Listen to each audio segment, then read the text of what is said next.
Okay, let's say you're a teacher of English as a foreign or a second language, and you're wondering what you can do to enhance your students' motivation to learn. This map of motivation is charted with you in mind. You could begin by thinking of these 4 principal ways of motivating. Firstly, making the lessons clearly useful. Secondly, by making the content of your lessons inspiring. Thirdly, by making sure that the classroom environment is convivial. And fourthly, by ensuring that the task of learning is really doable. These 4 areas are shown on the 4 quarters of the map of motivation. So let's begin with the useful corner of the map. Students will perceive a lesson to be useful if they can understand how it contributes to achieving their aspirations. Their aspirations may be purely extrinsic, such as passing an exam or getting a better job. They may want to learn English for purely instrumental reasons, to communicate for a specific purpose. Or they may have a more intrinsic motivation, such as a wish to become better acquainted with the language and culture. If their purpose is just to pass the exam, then teachers can, and often do, try to motivate by making their lessons into exam rehearsals. In this case, the shape of the course is determined by the exam, a process known as washback. If their purpose is to be able to communicate with speakers who don't share their mother tongue, then the teacher will need to demonstrate how each teaching point prepares for or practices realistic communication. This kind of realism is known as action orientation and lies behind the description of language competences in the Common European Framework of Reference, or CEFR. Whatever the students' objectives are, the teacher needs to make sure that whatever they teach has value in terms of achieving them, and not only that, but needs to make this value visible or transparent to the students. We also need to remember that students' bigger long-term aspirations can't be fulfilled all at once, and we need to show them how the task can be broken down through short-term goal setting. In the worst-case scenario, the learners are in compulsory education and have no aspirations at all regarding English. In this case, a teacher will be better advised to focus on the other 3 corners of the map of motivation. So let's move now to the inspiring corner of the map. The idea is here that we can motivate through the subject we are teaching, both the language and the content which is conveyed through the language. This may be partially achieved through you, the teacher, being enthusiastic about what you teach and making that enthusiasm evident to the students. You also need to make sure that the content is relevant, something that the students can understand and identify with, and which they are likely to find interesting. Also, the activities in your lessons can motivate by allowing personal investment on the part of the students, tasks which allow them to express themselves and their own enthusiasms. It's also worth mentioning the surprise factor here.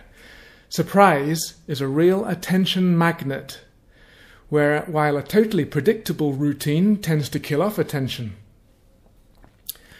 With regard to the language and content corner of the map, psychologist Csikszentmihalyi's concept of flow is helpful.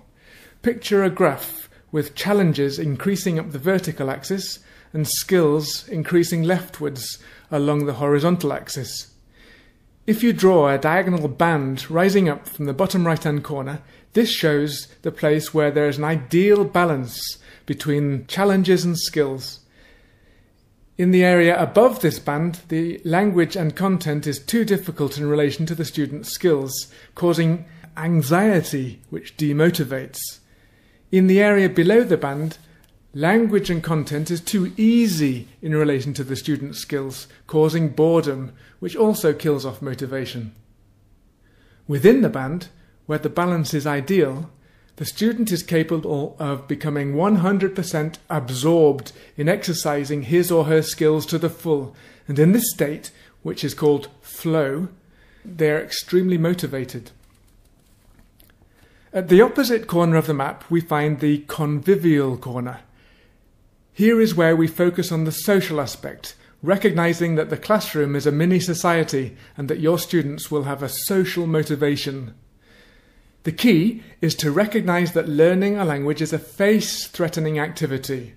A student is in constant danger of appearing foolish in front of his or her peers, and of course you.